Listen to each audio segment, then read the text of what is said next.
Hello, everybody. Reflect harp-percussion here again. Anything new?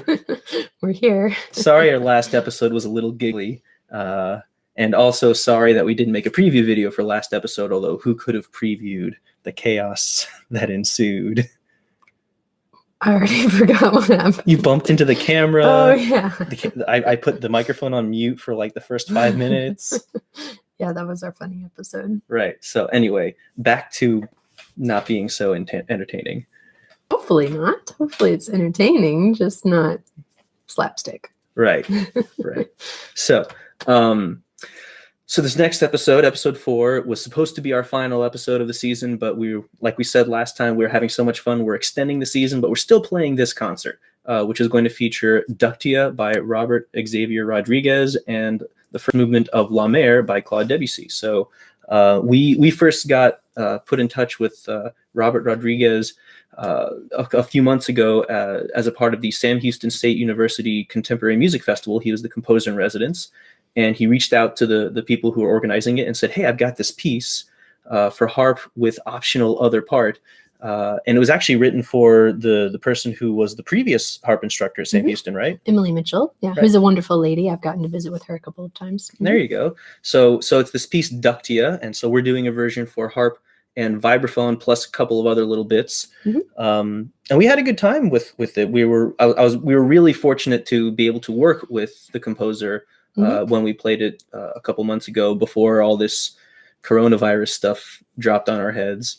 Yeah, it was really nice to work with him. He was very positive, very encouraging, and the piece is really interesting. It was trickier than it looked to work up, but we think it's very pleasant to listen to. It's kind of mesmerizing. Yeah, I think so. Yeah.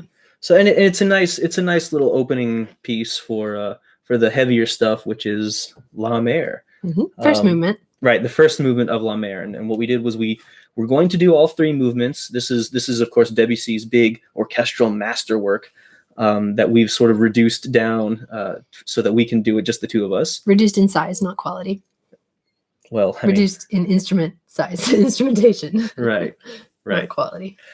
So what we're going to do is we'll play the first movement, and then maybe sometime in the future we can play the second and third movement. We're working on it. Spring? It's tough. It's a lot of work. It's tough. So this first movement, actually, we did for the first time last summer as a part of our national tour, which sort of culminated with our performance at the the American Harp Society Summer Institute, right? Yep. So that was our big grand finale, and so we'll do it on Thursday. What is there to say about the piece? When I think of Debussy, I just think of color, he just does such a remarkable job of using sound as color. And I think La Mer is such a wonderful example of that.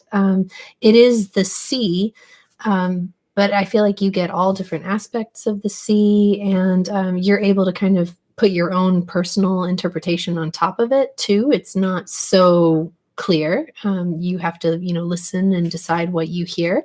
But just the subtleties are really amazing, really beautiful. Yeah, it really has a big reputation in the music world as being one of the real hallmark pieces of the early 20th century. And it's just so massive in scope, and it's so influential, right? I mean, it's influenced so many people. I know that, just doing the arranging and the transcribing myself, I've been learning about orchestration. Thank you, Debussy. Yes. Unfortunately, not everybody felt that way. Not everybody feels the same way as we do about this wonderful piece. Which actually often happens at premieres. It's pretty hilarious to go back and read how they were first received. Now, we adore these pieces. We think they're amazing, but we have a whole century of extra listening or more. We have decades and decades of music history behind us. So what we consider these amazing masterworks, it's interesting to see how they were first received at their premieres. Right. Well, speaking of, you're sort of taking my introduction here. Hijacked. Thanks. Thanks a bunch. I've heard of people finishing each other's sentences. I haven't heard of people starting each other's sentences. I mean, we're in shelter in place. Anything can happen. Okay. Watch your back, Brian. That's what she's saying.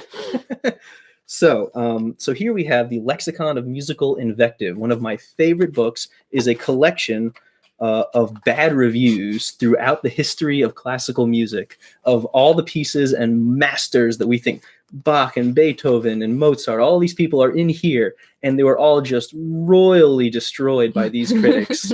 So, for example, we're talking about La Mer, one of the most influential pieces coming out of France in the 20th century, and we have our very own New York Times, that the New York Times review of the concert on March 22nd in 1907. They said that La Mer is persistently ugly. It is prosaic in its reiteration of inert formulas, and Debussy fails to give any impression of the sea. There is more of barnyard cackle in it than anything else. Poor Debussy. Poor Debussy. And it's not true. And New York Times has been doing a bit better since then. We like to think they've grown up a bit. But so there's this other review from Paris, and it is written by Louis Schneider from Gil Blas. This was written in October 23rd, 1905. And what Monsieur Schneider says is that of La Mer, ideas that float over these juxtaposed harmonies seem like a costume made for a harlequin, and the music that results from this is, so to speak, invertebrate. It is inlaid work. It is not a painting. The audience seemed rather disappointed. They expected the ocean, something big, something colossal, but they were served instead some agitated water in a saucer. So, in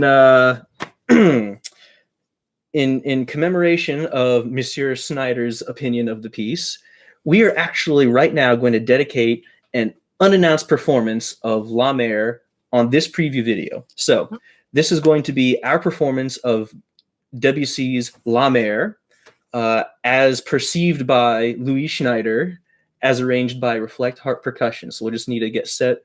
Give us a second and we'll begin. World premiere. The world premiere of this particular arrangement.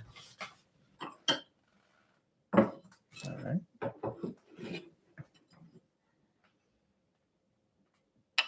Thank you.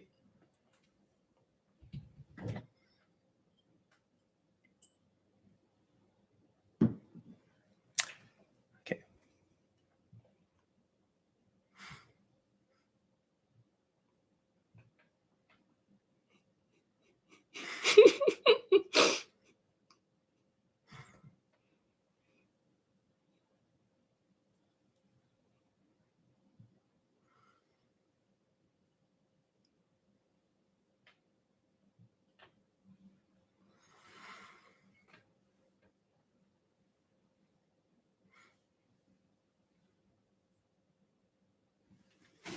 Thank you very much.